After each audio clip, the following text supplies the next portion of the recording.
πολιτικού άνθρωπο, τον κύριο καθηγητή Γιώργη Κασιμάκη, αναφέρεται στο χρησιμότερο σήμερα πρόβλημα της ελληνικής αλλά και της ευρωπαϊκής οικονομίας, δηλαδή το δημοσιονομικό χρέος και τα διαχειριστικά του ελλείμματα. Δεν περιορίζεται όμως μόνο σε αυτά, αφού με την ίδια ευστοχία μελετά και παρουσιάζει καλά τεκμηριωμένες και τις απαραίτητες πολιτικές για την αντιμετώπιση τους. Πολλοί λοιπόν θα σκεφτούν ότι είναι ένα ακόμη οικονομικό εγχειρίδιο για τη γνωστή μοδάτη ατζέντα που ξέρουμε ότι πουλάει. Θα πω ότι κάνουν λάθος, γιατί όπως η ίδια η συγγραφέας δηλώνει, είναι φωνή αντίστασης κατά της κατάκτησης της χώρας από το Διεθνές Νομισματικό Ταμείο, ύστερα από τη διαπίστωση πως όσο σκύβουμε το κεφάλι, όσο σκύβουμε τον φιένα, τόσο αυτοί θα απαιτούν και άλλες ακόμη πιο αιματηρές θυσίες. Θα απαιτούν την εξαφάνισή μας ως ελεύθερου λαού. Κάτω από αυτό το πρίσμα και με αυτή τη θεμελιώδη διαπίστωση, θα παραθέσω τους προβληματισμούς και τις προτάσεις του βιβλίου σε 9 κομβικά σημεία.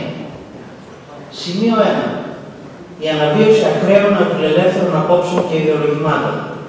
Σύμφωνα με το βιβλίο, με το τέλος του Δευτέρου Παγκοσμίου Πολέμου και μέχρι τη δεκαετία του 1980, οι νεοφιλελεύθερες απόψεις ήταν στο περιθώριο, για να επανέλθουν όμως θεραπευτικά στο προσκήνιο με την πολιτική επικράτηση του Ρίγκαν και της Θάτσερ, οπαδών ενός καπιταλισμού εχθρικού σε κάθε μορφής κοινωνική προστασία. Η πλήρης επιβολή των ακραίων αυτών απόψεων που καθιστούν ασίδωτη τη λειτουργία των αγορών, οι άνομες διασυνδέσεις ανάμεσα στην πολιτική και το χρήμα, η έξαρση της κερδοσκοπίας, η απόλυτη αδιαφορία για τις φυσικές ή οικονομικές ανισορροπίες, η αναβίωση μιας απειοκρατικής διαχείρισης, όλα αυτά αποτελούν επαρκή εισαγωγική ερμηνεία για το πώς και το γιατί η Ελλάδα βρέθηκε κάποιο πρωί στα Τάρταρα. Τα παραπάνω δεν σημαίνουν βέβαια ούτε άρνηση αναγνώρισης των δομικών προβλημάτων της ελληνικής οικονομίας, ούτε την απίστευτη ελαφρότητα με την οποία διαχειρίστηκε την κρίση η κυβερνητική πλειοψηφία. Σημείο 2. Τα θεμέλια της κρίσης που προετοίμασαν το ελληνικό δράμα. Στο βιβλίο για το θέμα αυτό γίνεται μια διαλεκτική συσχέτιση ότι η ελληνική κρίση που ξέσπασε το 2009, αλλά και η επέκταση στον υπόλοιπο ευρωπαϊκό νότο, θα πρέπει εμπολής να ειδωθεί ως αναπότρεπτη συνέπεια των επιλογών της ευρωπαϊκής οικονομικής πολιτικής, αλλά και των ατελειών που βαρύνουν το οικοδόμημα του ευρώ. Δηλαδή το γεγονός ότι αν και υπάρχει κοινό νόμισμα για τα μέλη της Ευρωζώνης, ωστόσο καθένα από αυτά θεωρείται υπεύθυνο για την αντιμετώπιση χρέους και ελλημάτων. Άλλωστε, από την ίδρυσή της η Ευρωπαϊκή Ένωση αντιμετωπίζει σοβαρά διαφορετικά προβλήματα, τα οποία εξηγούν και το ελληνικό δράμα, όπως η έλλειψη ομοιογένειας των παραγωγικών δυνατοτήτων των χωρών μελών, που καθιστά τη Γερμανία την πλέον ωφελημένη, με εμπορικό πλεόνασμα το 2009 122 δισεκατομμύρια και την Ελλάδα να παραμένει οικονομικά ασθενέστερη 30 χρόνια μετά την ένταξή της στην Ευρωπαϊκή Ένωση. Δεύτερον, η πρόορη δημιουργία του ευρώ, ενώ δεν υπήρχαν οι προϋποθέσεις κοινού ευρωπαϊκού νομίσματος. Τρίτον, η απομίζηση του ευρωπαϊκού νότου λόγω των διαφορετικών ρυθμών ανάπτυξης μεταξύ βορρά και νότου, αφού κάθε αύξηση του γερμανικού εμπορικού πλεονάσματος έχει ως αποτέλεσμα τη μείωση της ανταγωνιστικότητας στον νότο. Τέλος, η έλλειψη στρατηγικής Ευρωπαϊκής Ένωσης στις διεθνείς της οικονομικές σχέσεις, καθώς και η έλλειψη προστατευτικών μέτρων στις διεθνείς συναλλαγές που ενισχύουν τη δημιουργία δημόσιων ελλημάτων και χρέους. Σημείο 3. Το ξέσπασμα της κρίσης. Σύμφωνα με τη Μαρίνα Γρηγόνη-Τελιτάνη, υπάρχει σωρία ενδείξεων που αφορούν την κρίση υπερχρέωσης του Ευρωπαϊκού Νότου, ότι οι κρίσεις των χωρών αυτών προκλήθηκαν, ενθαρρύνθηκαν, δεν αντιμετωπίστηκαν έγκαιρα ή τους αποδόθηκε μεγαλύτερη σημασία από αυτήν που πραγματικά είχαν. Πράγματι, ο πανικός της Γερμανίας να κάνει στον πληθωρισμό, ο τρόπος που επέλεξαν οι Γερμανοί να αντιμετωπίσουν την κρίση με την επιβολή σκληρής λιτότητας στη μία μετά την άλλη στις χώρες του Ευρωπαϊκού Νότου, βυθίζει το σύνολο της Ευρώπης σε ύφεση διαρκείας. Στην πραγματικότητα, ουδής λόγος υπήρχε για την εξαφάνιση σε τόσο λίγο χρόνο του ευρωπαϊκού δημόσιου ελλείμματος και του ευρωπαϊκού δημόσιου χρέους. Η αναλαστική αυτή αντιμετώπιση απηχεί τη φανατική νεοφιλελεύθερη άποψη που δυστυχώς έχει πλήρως κυριαρχήσει. Ταυτόχρονα, ξεσπούν ασίδωτα κερδοσκοπικά παιχνίδια των ίδιων των τραπεζών μέσω των λεγόμενων ασφαλίστων κινδύνου έναντι πιθανής χρεοκοπίας της Ελλάδος Η χώρα αναγκάζεται να προσφύγει στο μηχανισμό στήριξης, δανείζεται με ληστρικά επιτόκια και ο πρόεδρος του Eurogroup δηλώνει κοινικά τον Οκτώβριο του 2010 ότι όλοι γνωρίζαμε την επικείμενη προκοπία της Ελλάδας, αλλά κανείς δεν μιλούσε γιατί οι μεγάλοι κέρδιζαν χρήματα από τις εξαγωγές στην υπερχρεωμένη χώρα. Θα ανοίξω μια παρένθεση, επιτρέψτε μου να πω, ζωντανή.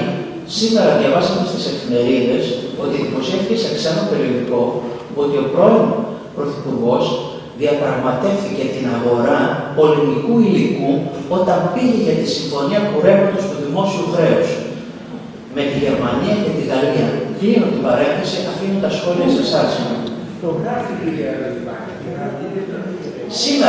Σήμερα δημοσιεύτηκε στις εφημερίδες. Σημείο 4. Η αδιέψονη διαχείριση της κρίσης. Σύμφωνα με τη συγγραφέα, το πρωταρχικό ελληνικό πρόβλημα, ίσως ολόκληρου του Ευρωπαϊκού Νότου, δεν είναι τόσο τα υψηλά δημοσιονομικά ελλείμματα και τα χρέη, όσο η εφαρμογή μέτρων εντελώς ακατάλληλων για την αντιμετώπιση τους. Μέτρων που επιπλέον δημιουργούν και στη συνέχεια συντηρούν χρέη και ελλείμματα, μέτρων εξωπραγματικών, στην κατεύθυνση μιας πολιτικής ρύθμισης της οικονομίας.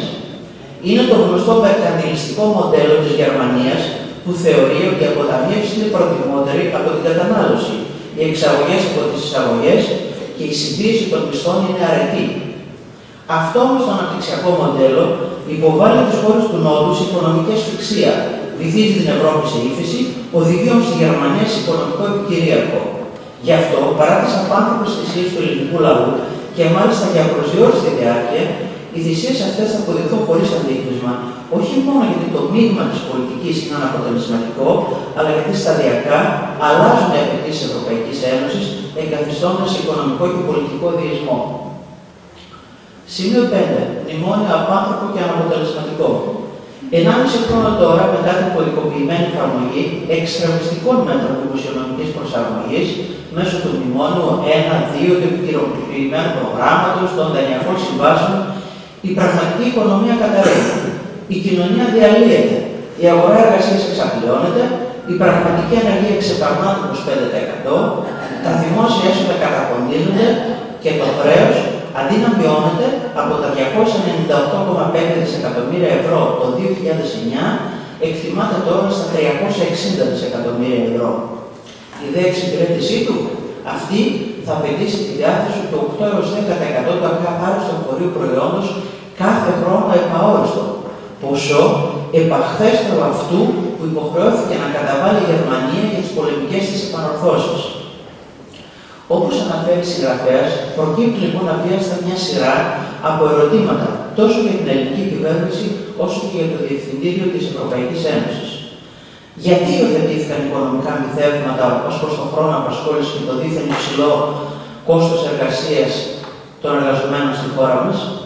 Γιατί μια τέτοια έκταση επίθεση στο κοινωνικό κράτος, στα εργασιακά και ασφαλιστικά δικαιώματα, στις υπηρεσίες δημόσιας υγείας, περίθαλψης αλλά και παιδείας, όταν η χώρα μας έρχεται τέταρτη παγκοσμίως στις ιδιωτικές δαπάνες υγείας?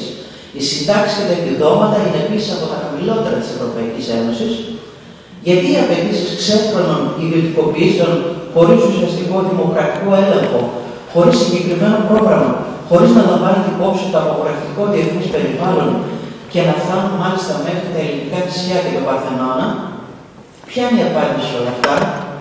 Κατά τη Μαρίνα Δελιβάνη, ζούμε έναν ιδεολογικό πόλεμο με καταιγιστική νίκη των νεοφιλελεύθερων.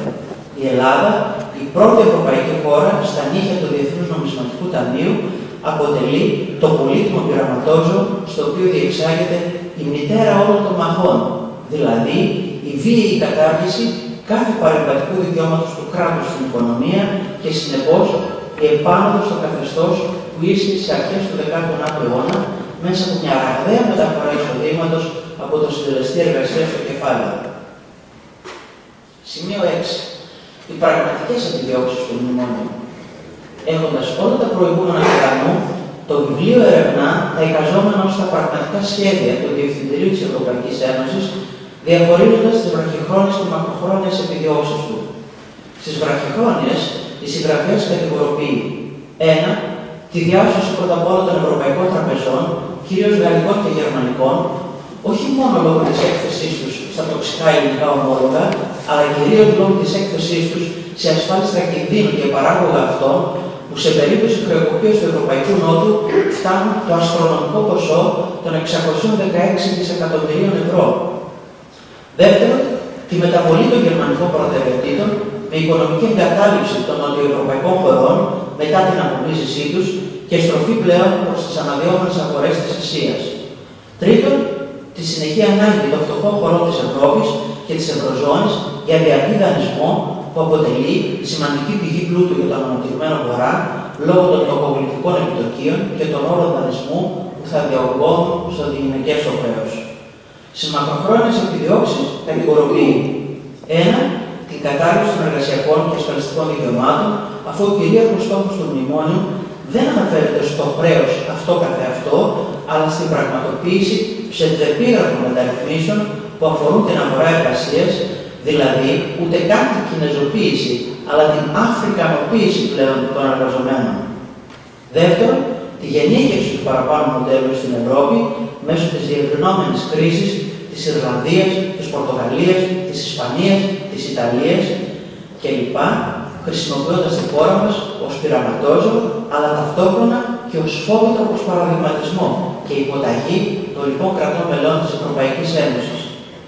Τρίτον, τη λαιλασία του εθνικού πλούτου, προχωρώντας μέσα από το καθεστώς επιτροπίας στην υπογραφή συμβάσεων ανάλογα με την περίφημη σύμβαση Κούπερ, που υπογράφηκε το 1948, εκχωρώντας για 50 ολόκληρα χρόνια όλα τα δικαιώματα έρευνας του υπόγειου ελληνικού πλούτου σε όμιλο αμερικάνικων επιχειρήσεων. Σημείο 7. Πώς θα σωθούμε.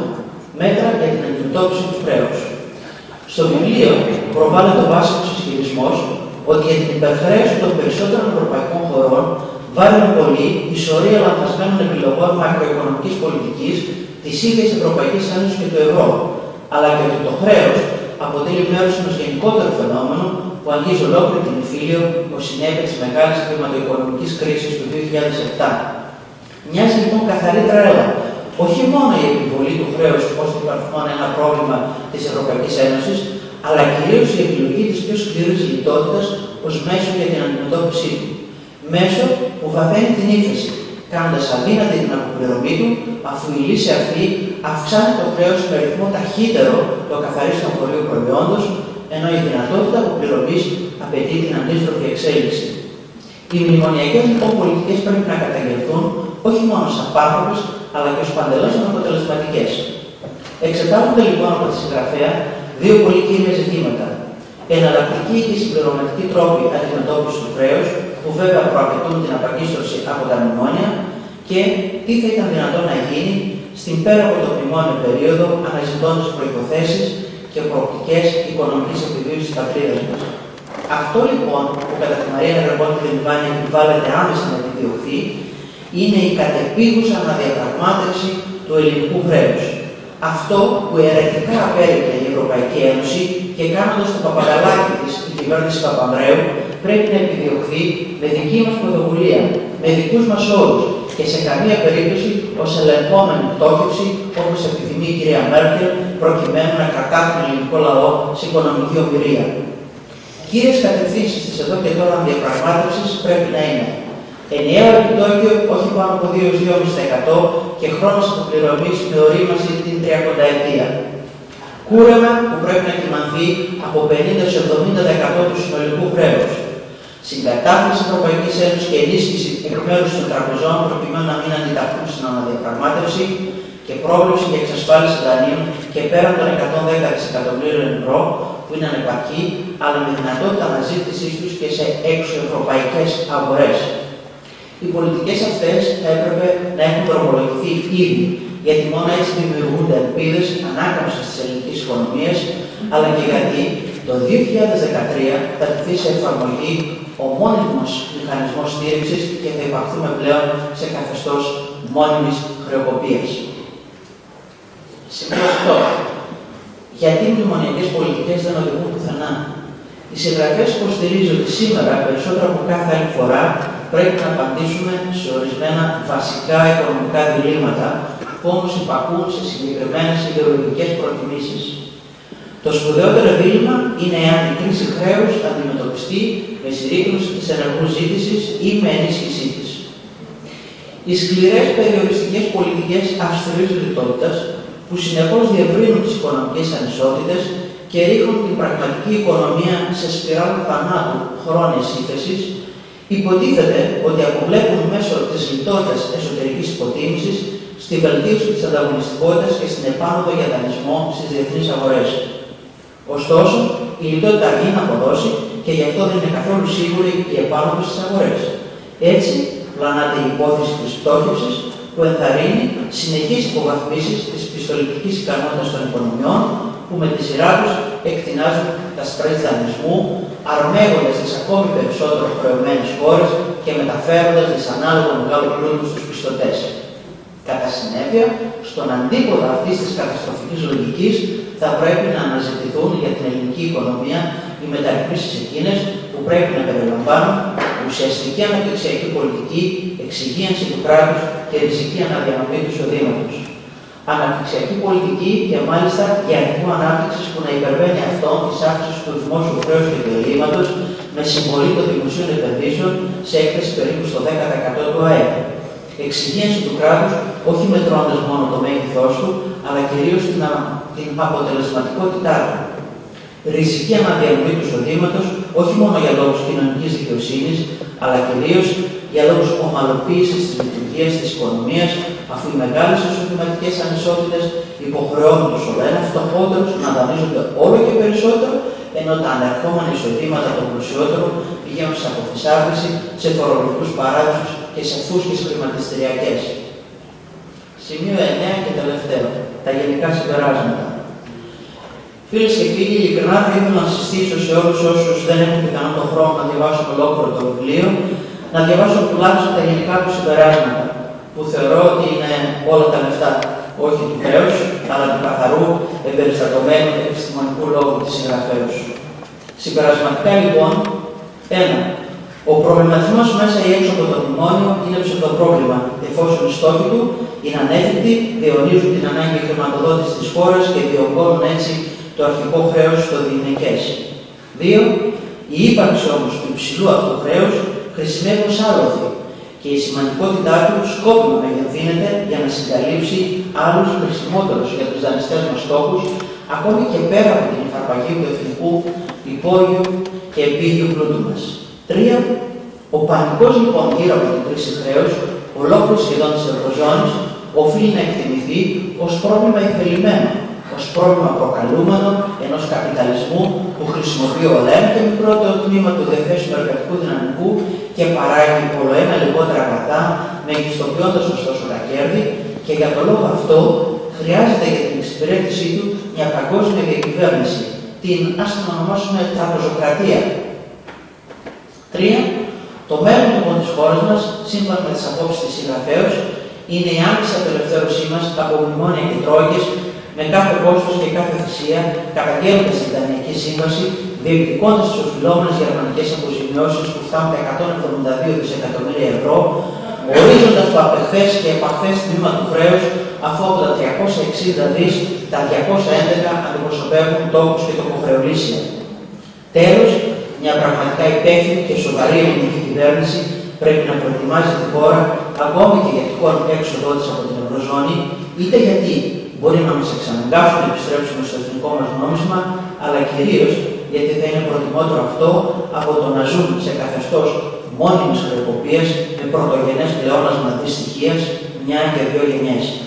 Σε κάθε περίπτωση, οι ελπίδες για να βγούμε από την κρίση, σύμφωνα με τη Μαρία Νευρεπόντη του Λιβάνη, είναι στους δρόμους και στις πλατείες, στον ίδιο τον ελληνικό λαό. Στον ελληνικό λαό, λοιπόν, θα πρόσθετα επιτρέψτε μου εγώ, αυτό το βιβλίο δίνει φωνή αν θέλει να φωνάξει, δίνει όπλο αν θέλει να αντισταθεί. Σας ευχαριστώ πολύ.